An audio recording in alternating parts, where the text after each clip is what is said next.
Hello everyone. Today we are going to learn a topic of history, standard 10th, SST, nationalism in India. And in this topic, we'll cover five subtopic and the five subtopics are the First World War, Satyagraha, Rowlett Act, Jallianwala Bagh and Khilafat movement. But before begin this subtopic, let's discuss what is the meaning of nationalism. Actually, when we studied about nationalism, we know it is connected with nation sometime, but the actual meaning of nationalism is different. It means the feeling of affection and pride that people have for their country. It means a nationalism. So ultimately, a feeling of affection and pride. So that is the actual meaning of nationalism. Now, let's begin with the first topic. Our first topic is the First World War. The First World War. It created new economic and political situation all around the world as well as in India. Because war began and we suffered a lot. Britishers were under huge war expenditure which had financed from war loan. They raised custom duties and first time they introduced income tax. And prices were doubled in between 1913 to 1918. Britishers started forced recruitment of Indian villagers into British Army. And at the same time, crops were failed in year 1918, 19 and 1920, 21. People suffered a lot from famine and epidemic. So these are the consequences, these are the effect of First World War. Now, our second point, it is about the idea of Satyagraha. So when the word itself, that Satyagraha, it means it is connected with Gandhiji. According to Gandhiji, the idea of Satyagraha emphasized the power of truth and the need to search for truth. He informed that if the cause is true, and if the struggle is against injustice, then physical force is not necessary to fight the oppressor. Then what to do? He informed a satyagrahi could win the battle through non-violence. Okay, through non-violence, we can win the battle in context with satyagraha.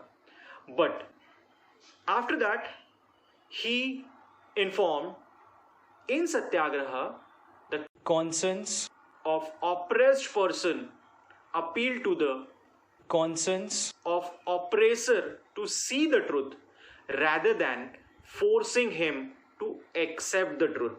So this is how Gandhiji gave us the idea of Satyagraha. There are three examples about Satyagraha.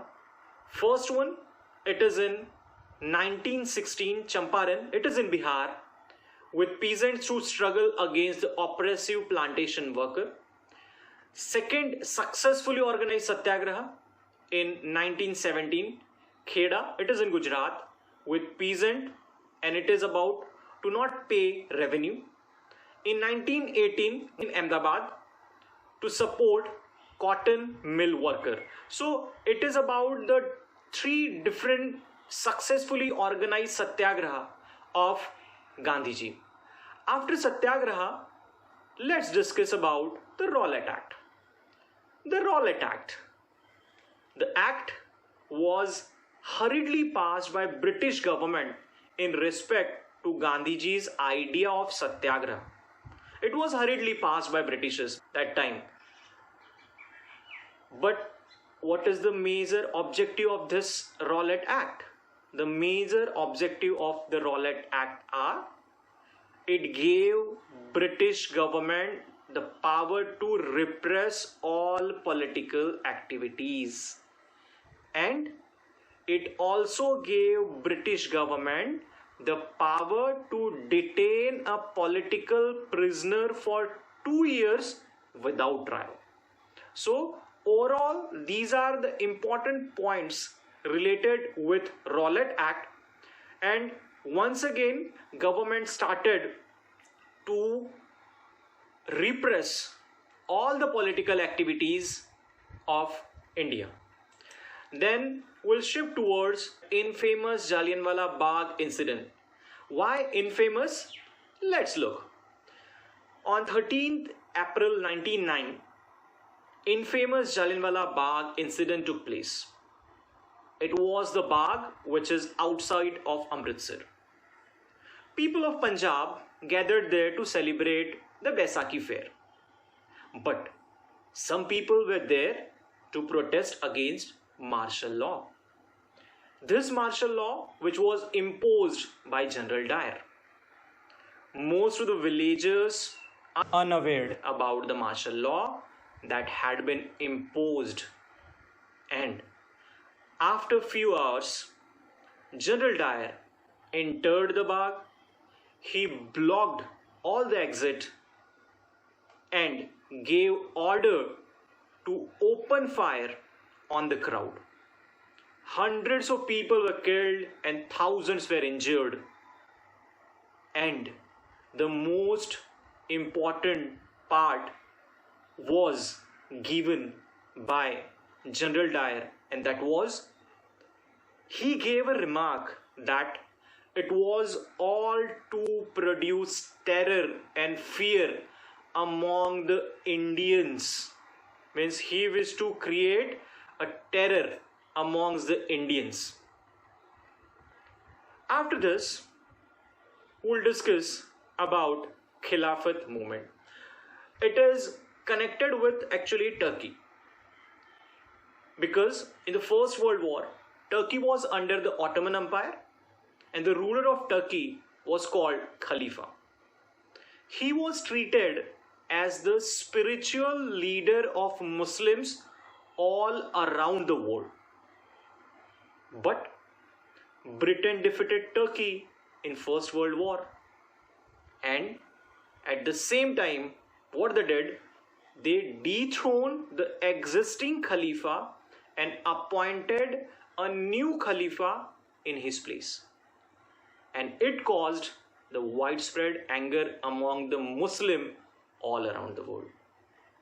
In India also, Muslims started protesting against British rule, forming the Khilafat Committee.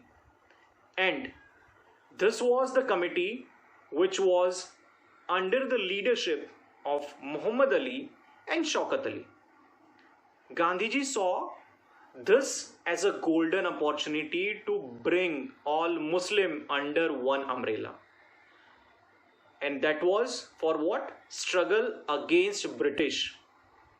And Gandhiji convinced all Congress leaders to support Khilafat movement in support of Swaraj.